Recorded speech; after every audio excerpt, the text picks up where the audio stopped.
Hey team, let's talk about those people who have inspired you, leaders you love to work for, and what they do. What do they do? And what do they not do? Once upon a time, I would have a list that prioritized tasks, and today I really have a different list. Why has this changed? I've changed and my needs have changed, i.e., I've got older, and then expectations and work cultures have evolved. Our teams want different things. Do you know what leadership qualities your team want? Do you know the leadership qualities that you work best for? Nothing is simple when people are involved, and there isn't a leader who gets it 100% right, ever. Perfection and complete satisfaction are not realities of leadership. Pop that bubble now. Complicate it a little more.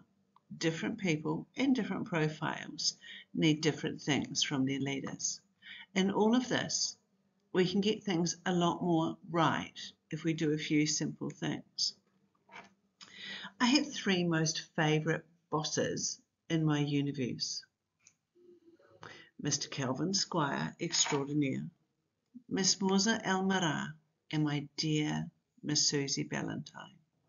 All very different people, but some important commonalities too.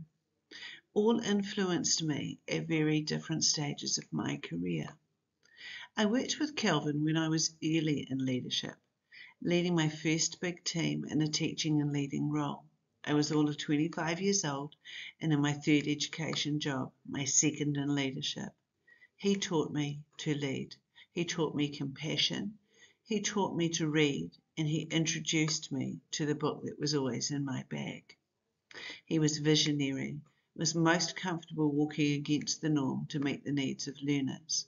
Calvin believed in teachers, believed in professional learning, and believed in being professional. He expected excellence and challenged our norms and the norms around us. Social justice was at the core of his work. Kelvin was, and still is, a huge influence on me as a leader. He gives me the courage to advocate for what is right and not always popular. I worked hard and I loved it. He believed in me, invested in me, and taught me to lead. He was strategic. Fast forward to 42 and my time with my dear Miss Moza and Fatima and Maria. Miss Moza and I connected in two different roles in the UAE. First, I was her leadership coach. She spoke Arabic and I only knew English. That didn't stop us. She believed in me and I believed in her. She taught me to be strong in what I knew. She wanted to understand my perspective. She wanted to do things differently, and I believed in different. She was compassionate, believed in her community, loved to laugh, wanted excellence, and was fearless in her vision to do whatever we had to do to make sure her school and her learners got what they needed to achieve. She wasn't afraid of taking calculated risks and walking against the wind. She appreciated hard work and always wanted more. She was strategic. And then 7 more years later, I met Miss Susie, a compassionate visionary, clever, skilled, a communicator, someone who simply just got people and curriculum. She could tell me I was great and then tell me what to fix and do differently, all in the same breath, keeping me intact and smiling all the way. She wanted excellence, and like the other two, had an incredible way of taking the team with her through it all. She shared her vision, was transparent and honest with us. She spoke to the individual and yet had a vision for us all. She was in tune with our needs, but knew where we all had to go. She had a vision and a pathway that was about learners and learning, and pushed against the norm. So then what do leaders do? What do leaders I so then what do leaders I love to work for do? They want different and they want more. They are strong enough to stand in the face of adversity, to advocate for their students, their teams, and their community.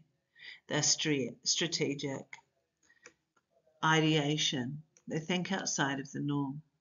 Calculated risk takers, data and research driven, questioners, learning focused, student focused, needs driven. They're about equity, about growth. They're about people. The team matter.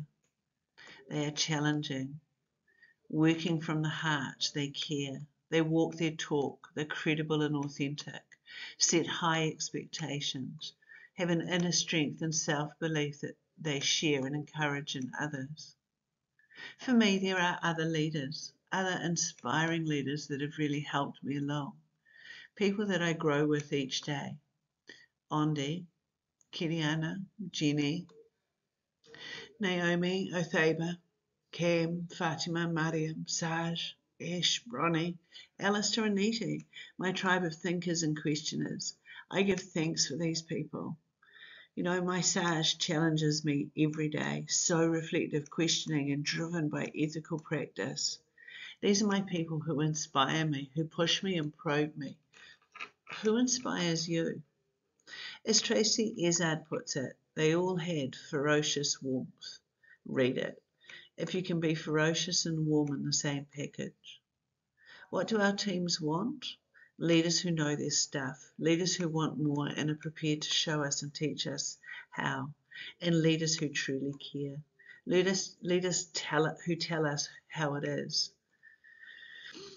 Brutally honest, visionary, skilled, authentic, credible, challenging. Those that give us the freedom to think and question, give us autonomy and empowerment.